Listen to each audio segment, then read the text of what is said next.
사도행전 7장 오늘은 17절로부터 봅니다. 신약성경 197면 사도행전 7장 17절로 37절까지 다 함께 봉독합니다. 하나님이 아브라함에게 약속하신 때가 가까우매 이스라엘 백성이 애굽에서 번성하여 많아졌더니 요셉을 알지 못하는 새 임금이 애굽 왕위에 오르매 그가 우리 족속에게 교활한 방법을 써서 조상들을 괴롭게 하여 그 어린아이들을 내버려 살지 못하게 하려 할세. 그때에 모세가 낳는데 하나님 보시기에 아름다운지라.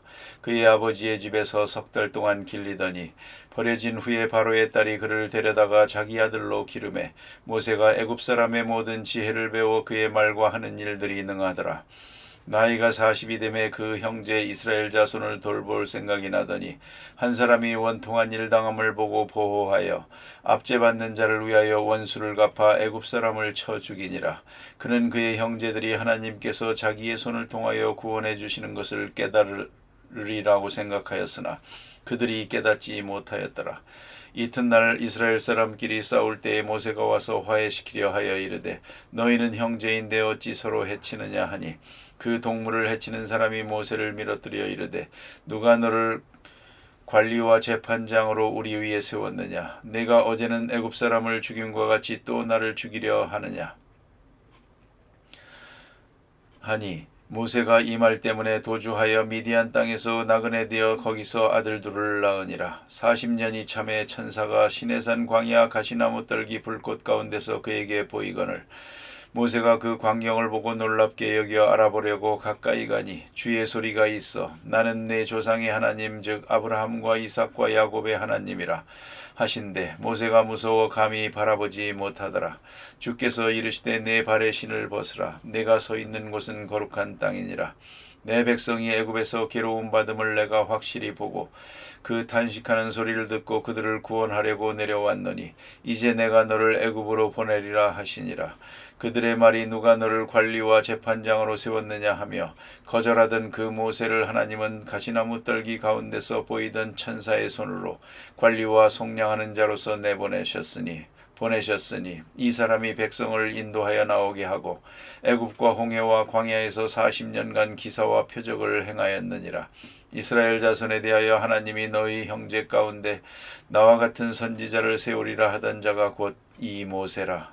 아멘. 오늘 본문 가운데는 이미 보신 대로 스데반이 공회 앞에서 유언과 같은 설교를 하고 있습니다. 이 설교 끝에 그대로 돌에 맞아 죽습니다. 모름지기 그러한 위험이 눈앞에 있다는 것을 스데반은 알고 있는 것 같습니다. 그런 가운데 성령이 충만하여 천사의 얼굴을 하고 담대하게 하나님의 말씀을 증거합니다. 과연 영감이 있는 설교요, 가장 능력 있는 설교라고 생각합니다. 또 다르게 말하면 신학 설교이기도 합니다. 그래서 그는 이스라엘 사람들이 잘 아는 역사적 사건을 들어서 공감을 얻어가며 그들의 언어로 그들의 관념 속에서 또 그들의 생각을 이끌어내면서 예수 그리스도를 증거하고 있습니다. 이미 본 바와 같이 첫 번째 내용이 아브라함이었습니다. 아브라함이 이스라엘을 구원하는 믿음의 조상이다. 그 아브라함이 예수 그리스도의 모형이 된 것을 말씀하고 있고요. 두 번째가 어제 아침에 본 대로 요셉입니다. 요셉은 예수 그리스도의 그림자이다. 유사한 점이 많습니다. 그가 참으로 억울한 고생을 했지만 그를 통해서 이스라엘을 구원하는 큰 역사를 놀랍게 이루었습니다. 그 다음 세 번째가 그가 거론하고 있는 것이 바로 모세입니다. 우리는 모세를 통해서 귀중한 일을 보게 되고 역시 모세도 그리스도의 예표자가 됩니다. 그래서 오늘 본문에 그랬지 않습니까? 맨 끝에 가서 보면 너희 형제 가운데서 나와 같은 선지자를 세우리라 하던 자가 곧 이 모세라. 나와 같은 선지자를 세우리라. 이렇게 해서 모세를 통해서 나타내신 역사, 그것이 바로 예수 그리스도를 통해서 만백성을 구원하시는 역사적 상징이요 예표가 되고 그림자가 된다 하는 것입니다. 유사성이 많습니다. 무엇보다 중요한 것은 오늘 본문의 두 마디를 보게 됩니다. 여기 보면 약속하신 때가 가까우매, 약속하신 때가 있다는 거죠. 때, 약속하신 때가 있고 그 때가 이를 때에 구원의 역사가 이루어진다는 말입니다. 아브라함에게 약속하셨고 이스라엘에게 약속하셨습니다. 그 약속하신 것이 이제 어느 때에 와서 하나님이 정하신 때에 와서 성취되는 것입니다. 그러니까 하나님의 경륜 속에서 이루어졌습니다. 다시 말하면 이스라엘은 아무것도 모르고 있습니다. 400년 동안 노예 생활을 합니다. 노예 생활하는 처지에 무슨 구원을 생각하겠습니까? 한 사람도 아닌 한 민족이 구원받는다는 일은 불가능한 일입니다. 그건 없는 일입니다. 그런데 하나님께서 예비하셨습니다. 이스라엘 사람들은 여기서 해방될 수 있을 것입니다. 애굽 사람들에게서 풀려날 것이라고는 전혀 꿈도 꾸지 못했습니다. 그저 노예 생활하다가 이렇게 죽어갈 것입니다. 그런 처지였는데 이제 하나님께서 모세를 준비하십니다. 그 예비하신 기간이 80년입니다. 우리가 종종 너무 쉽게 생각하기도 하고 조급하게 생각할 때가 많습니다. 내가 기도하고 당장 이 자리에서 이루어지고 오늘 기도한 것이 저녁에 이루어지기를 바라는 그런 마음이 많습니다만 하나님은 이스라엘을 구원하시기 위해서 무려 80년을 준비하셨습니다.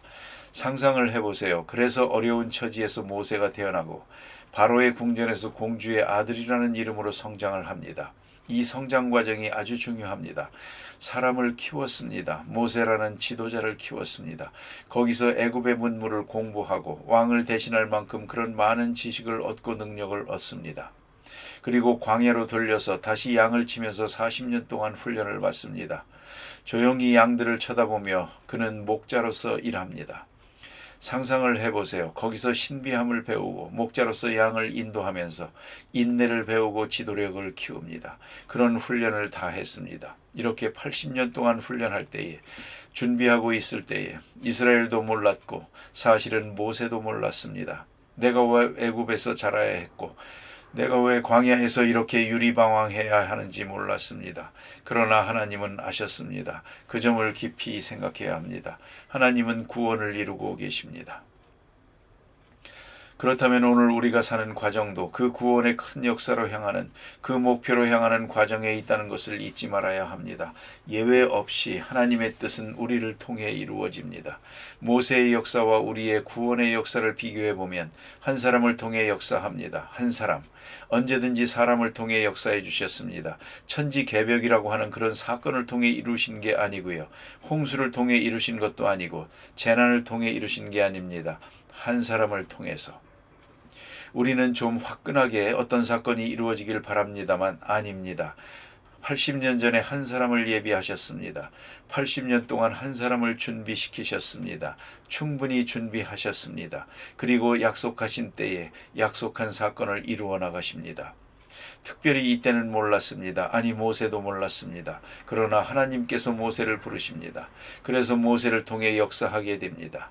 모세 자신도 하나님의 음성을 들으면서 비로소 하나님과 만나면서 내가 왜 80년 동안 이렇게 유리방황했던가 이제서 깨닫게 됩니다. 그걸 잊지 말아야 합니다. 소명을 받는 순간 내 지나온 역사의 의미가 새롭게 생각되는 것입니다. 지난날의 과거가 오늘 소명에 의해서 재해석되는 것입니다. 모세는 분명히 애굽에서 애굽 사람으로 성장했습니다. 애굽에 있는 이스라엘을 구원하려면 이만한 지식이 있어야 합니다. 그런가 하면 모세가 실수했습니다. 본문에서 보는 바와 같이 애굽 사람을 때려 죽였습니다. 민족의식이 그 마음속에서 폭발하면서 이스라엘 사람을 자기 동족을 괴롭히는 애굽 사람을 그냥 볼 수가 없었습니다. 그래서 이렇게 쳐 죽였는데 이 사건이 결국은 모세가 광야로 쫓겨나는 이유가 됩니다. 그래서 광야에서 40년 동안을 살게 됩니다. 모세는 분명히 실수했습니다. 그러나 그 실수를 통해서 하나님은 또 다른 역사를 이루십니다. 40년 동안을 광야에서 준비시키고 그 다음에 부르십니다.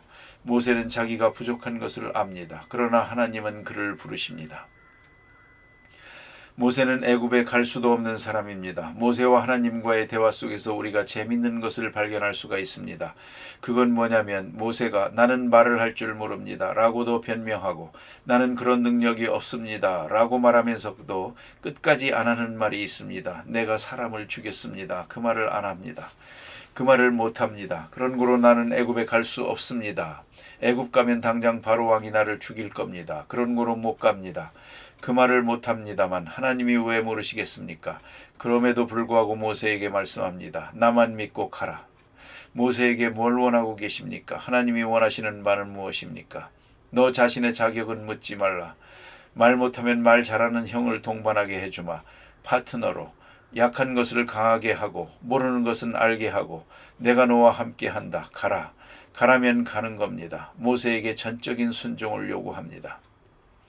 모세가 무슨 능력이 있습니까? 또 그가 말하는 바가 그겁니다. 내가 가서 하나님이 나를 부르셨습니다.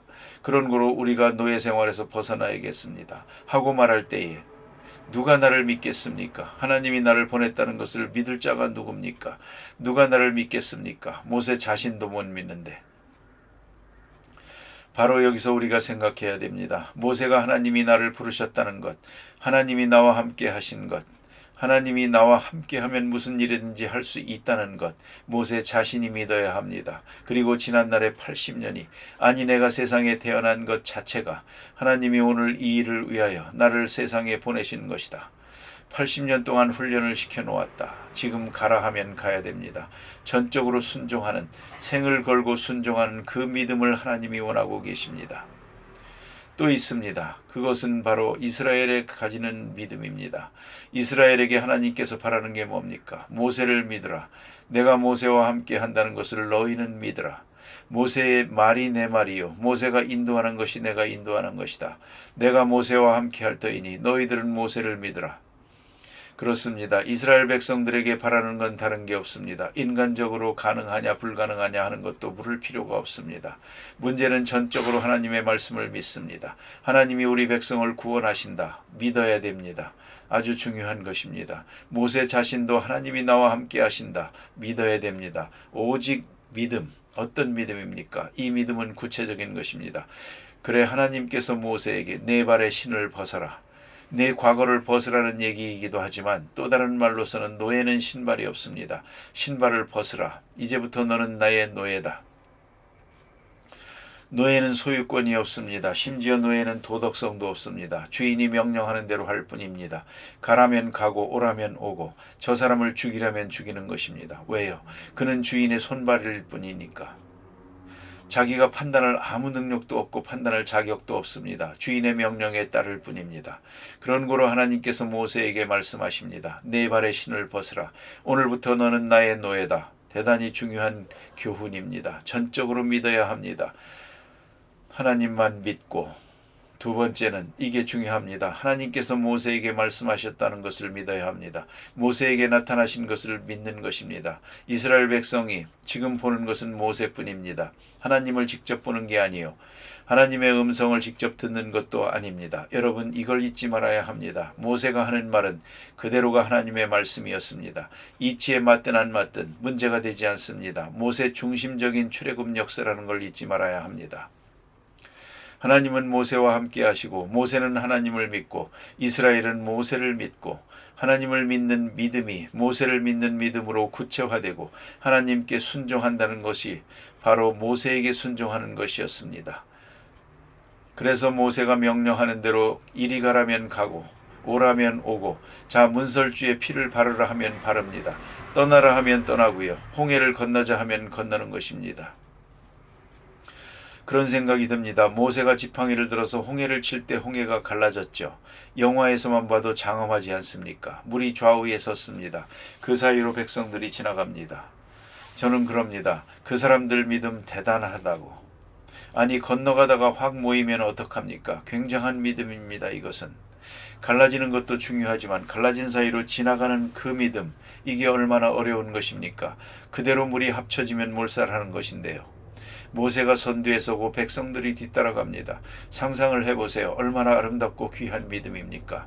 모세만 바라보고 모세 말만 듣고 모세를 통해 주시는 하나님의 명령을 그대로 따라가는 것입니다. 이 믿음, 그걸 원합니다. 여러분 잘 아시는 대로 늘 그렇게만 했으면 좋겠는데 중간중간 몇 사람들이 모세를 반대했죠. 반대하다 죽었죠. 모세를 반대하다가 죽었는데 누가 쳤느냐? 하나님이 쳤습니다. 모세가 친 게 아닙니다. 모세가 누구를 때려 죽였다는 말도 없고 누구를 심판했다는 말도 없습니다. 모세를 배반하는 자를 하나님이 쳤습니다. 그걸 잊지 말아야 합니다. 그래서 저들은 모세 중심적으로 모세를 따라서 저들은 하나님의 명령을 준행하게 됩니다. 중요한 것은 하나님께서 방법을 정하셨고 하나님께서 시기도 정하셨습니다. 그 때를 정하셨습니다. 때가 오매 때가 되지 아니하매 성경은 계속해서 말씀하고 있습니다. 이미 정한 때가 있고 하나님이 정한 사람이 있고 하나님이 정한 노정이 있습니다. 이스라엘 백성이 애굽에서 나올 때에 그 코스를 누가 정했느냐 하는 것입니다. 성경은 간단하면서도 중요한 말씀을 합니다. 홍해의 광야길로 인도하고 그랬습니다. 이 노정이 북쪽으로 가서 동쪽으로 가야 됩니다. 그런데 그냥 동쪽으로 가는 겁니다. 거기는 홍해가 있습니다. 지도를 모르는 게 아니요. 그럼 어떡할 것인가? 홍해에 마주치면 뒤에는 애국 군대가 따라오는데 그야말로 도간에 든 쥐 아닙니까? 어떻게 하는가? 그럼에도 불구하고 성경은 말합니다. 홍해의 광야길로 인도했다. 누가 인도했습니까? 하나님이 인도했습니다. 노정도 코스도 하나님이 인도하신 것입니다. 그리고 홍해를 엽니다. 열었다 닫습니다. 그래서 다시 돌아오지 못하게, 다시 돌아올 생각을 못하게 했습니다. 큰 능력을 한번 보여줌으로써 다시 돌아올 생각을 못하도록 그들의 의식을 전환시켰습니다. 하나님의 역사였습니다. 꼭 잊지 말아야 합니다. 모세는 지도자입니다. 그리스도께서 말씀하십니다. 하나님을 믿으니 나를 믿으라. 요한복음 14장 1절에서 말합니다. 하나님을 믿으니 또 나를 믿으라. 이제 모세는 말할 것입니다. 하나님을 믿으니 나를 믿으라. 하나님을 믿는 마음으로 나를 믿으라. 모세를 통해 하나님을 믿습니다. 그리스도를 통해 하나님을 믿습니다. 예수님은 말씀하십니다. 나를 본 자는 아버지를 보았거늘. 그렇습니다. 이스라엘 백성들은 모세를 보면서 하나님을 보았습니다. 모세를 들으면서 하나님을 들었습니다. 모세를 따르면서 하나님의 인도하심을 따랐습니다. 이것이 신앙입니다. 이것이 교회론적 신앙입니다. 바로 이런 맥락에서 오늘 모세를 거론하는 것입니다. 이스라엘을 통해서 구원의 역사가 이루어집니다. 그러나 모세라는 한 사람을 통해 이루어집니다. 하나님은 모세에게 말씀하십니다. 이스라엘은 모세를 따릅니다. 이러한 카리스마적 관계, 카리스마적 권의, 그 믿음을 가지고 살 때에 바른 신앙의 사람이 되는 것입니다. 기도하십시다.